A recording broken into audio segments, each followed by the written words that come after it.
So ayun na nga, merong nag-comment sa isa sa mga video natin, si Ma'am Ludi Ranario Torres. Sabi niya, Mi, baka pwede gawa ka video paano i-ref yung milk at ilang oras pwede at paano ito yung milk bago i-feed ni baby. Please, thanks. So kahit pang second baby ko na to, hindi ako pro talaga sa mga ganito. Disclaimer lang, but I'll show my own way pero hindi lahat pina-follow ko. So let's start on a Saturday night, 8:51 PM. Talagang inantay ko muna yung bagong wearable pump ko bago ako nagsimulang mag-video. So as you can see, nangalahati na tayo. Yung ibang mga mami may pina-follow na number of pumps per day pero sa akin depende talaga. Hindi ako nag-a-alarm mag-pump, nagbe-base ako kung kailan makate yung nips, kung kailan gutok, kung kailan yung masakit, at kung kailan mabigat na yung aking dalawang cocomelon. So yan ang mga time, ang best time for me to pump. So hindi ko pinipilit yung dalawa kong bobilya para makapag-produce ng milk. That's why hindi ko fina-follow yung mga number of pumps per day. Kusa at kusa yung magre-remind me for me to pump. Pangalawang bagay naman na hindi ko fina-follow during pump is yung number of minutes na kailangan i-pump. Yung pump ko per day 2 to 3 times lang, sa iba 4 to 6. Pero wala akong mga interval, tuloy-tuloy yung 30 minutes ko. Why? So I have my reason. Kasi kung i-stop ko siya within 10 to 15 minutes para lang makapag-pause or may interval, napipingis yung milk na pwede ko pa sanang i-produce. So kaya kino-continue ko at saktong-sakto yung 30 minutes ko na makapag-produce ng 10 ounce. At sa first night natin, yan na yung nalikom ko. Per bottle ka siyang 5 ounce or 160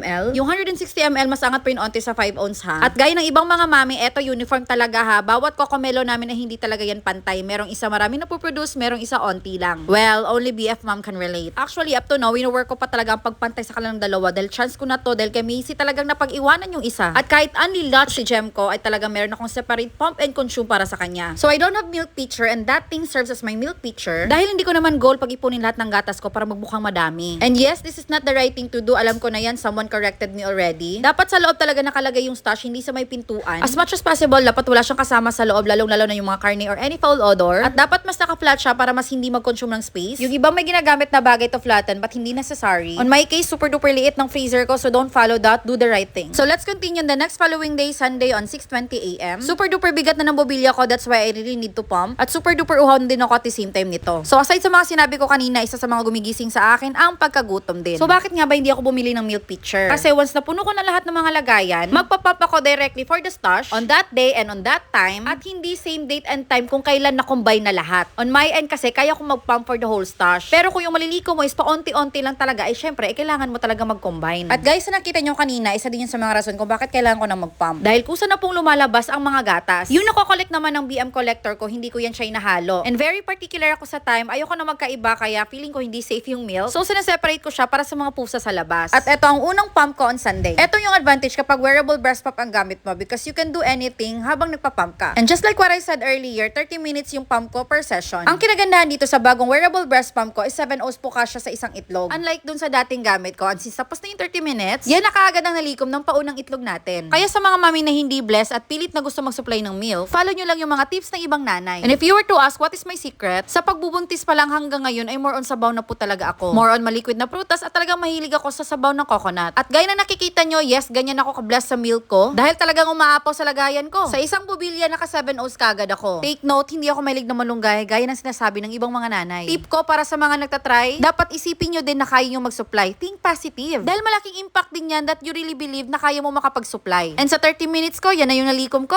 Almost 12 ounce yan. Thank you, Dr. Ayla. Mas pinadali mo yung buhay ko. And now it's time to store. Yan yung napump ko kagabi, na-consume na ni Jem, at eto naman yung dalawa ngayon. So pag nag-store ka sa fridge, up to 4 days yan. Yung ibang mga mami, merong bottle warmer. Kami naman eto lang. If you have bottle warmer, temperature would be 37 degrees Celsius. Isa-set mo lang yan at wag lumagpas ng 40. Eto naman mga nasa freezer ay kayang magtagal hanggang 6 to 12 months. At kapag ito mo naman siya, hayaan mo lang siya sa warm running water or sa bowl na may tubig. Second session na nga ng aking pump and it's 11:44 AM. Ginising ako sa gutom at dahil puno na yung 4 na bottles ko, eto na muna yung ginamit ko. Eto na bottles 10 ounce yung sukat niya hanggang 12 sagad. And to remind you, nagpa-follow ako ng FIFO or yung first in first out. So kung ano yung unang na pump, yun yung unang dapat ma-consume. At sa dalawang itlog ko, nakabuo ako ng 7 ounce. At sa mga mahilig mag-combine, pwede naman siya i-combine pero dapat store na muna siya dyan sa fridge ng 6 hours bago mo siya ihalo dun sa mga nauna. OMG, hindi ko na na-videohan yung pump ko kagabi, but look at my pump now.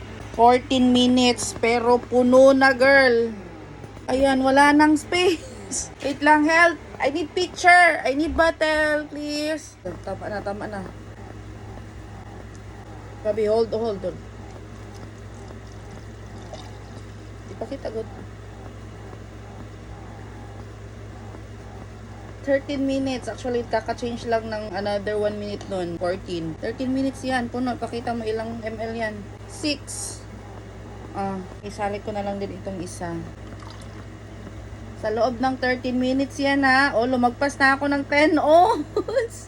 Lumagpas na ako ng 10 ons. Diba, in just 13 minutes, nakapag 10 ons ako. At eto yung sobra kasi yung pump ko, naka-set na ata yan every 30 minutes. So, naka 4 ons tayo dito. So, 14 ons lahat in 30 minutes. Wow. Pero in just 13 minutes, nakapag 10 ons na tayo. So, eto na yung pasobra. So, ilalagay ko na din to doon sa ating refrigerator. So, syempre, first in, first out tayo. So, ito yung mauuna.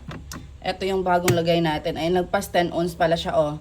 Tapos, ito yung ngayon sa sumobra. Ang kalat! Bago ko makalimutan, yung nasa fridge, pag ilalabas na is up to 2 to 3 hours lang siya. So, kailangan makonsume na ito ni baby bago pa matapos yung oras. Kapag galing naman sa freezer, up to 6 hours siya pwede makonsume. Mi, kailan pwedeng ipadede kay baby? I-try mo sa siko mo. Kung kaya na ng siko mo yung init, pwede na yun kay baby. Papakita ko din pala kung paano ako maglagay sa milk bag. So, galing to sa fridge at medyo sticky na siya ganyan. So, ngayon, i-combine ko siya dun sa nauna. First in, first out pa din tayo ha, FIFO. So, ihalo ko itong white bottle dito sa pink bottle kasi pwede na siyang mahalo since malamig na siya. Ganito yung ginagawa ng ibang mga mami. Tapos pwede siyang i-shake, wag lang too much ha. So ginagawa ko yan para matanggal yung mga sticky parts, sayang kasi. Actually dapat parol-roll lang yan, pero takot ako baka kasi matapon lang. Alam nyo bang ilang beses na napagkamalang formula yung gatas ko? Pero usog, ang sarap pakinggan pero malalaman yan at night. Dahil sa gabi nag-iiba yung texture niya. So ito yung sample na combining at wag nyong i-boil itong stash ha. Meron naman yung nakalagay dyan na do not microwave or boil. So once pareho nang nakaseparate yung dalawang malamig na bottle, pwede na yan siyang ihalo. Basta na-store na ng at least 6 hours yung pinaka-recent. So kaya ayaw ko ng combine kasi wala akong time para mag-isipan ng mga ganito. So, isinalin ko siya ulit sa kabila para kumuha ng sukat, para uniform yung sukat na nilalagay ko sa milk bag kasi pinamimigay ko yon. At laking gulat ko dito kasi ito na bottle is 5 ounce, pero lumagpas siya girl, dapat 160 lang yung pinamimigay ko. Tingnan niyo naman kung gaano kagulat yung mukha ko kasi umabot siya ng 180. Kaya inulit ko hanggang sa sumakto. Naku, di pala accurate yung bottle na to. At sa pagsarado, kailangan may labas ang hangin nito. I learned it also here kaya thank you sa mga mami na nagko-correct. So, 2 to 3 times a day lang ako nagpa-pump per day. No alarm, no combining, first in, first out. At kapag napuno na yung mga dapat ma-consume ni Jem, ay saka pa ako namimigay. Ayan, sa liit ng aking freezer, puno ng ating lagayan. Kaya wag nyong gayahin yan ha, again, hindi tama yan. Wala lang talaga akong ibang space na mapaglagyan. Actually, etong blue ay from the hospital na pinagsusuplayan ko, yung akin talaga is yung transparent. So talaga binigyan niya ako ng separate stash para hindi na ako gumastos on my end. At gaya na nakikita nyo, iba-iba talaga ang oras at date niyan. Dahil hindi ako nagko-combine. O siya, naway na i-share ko lahat ng way ko. Yun lang, paalam.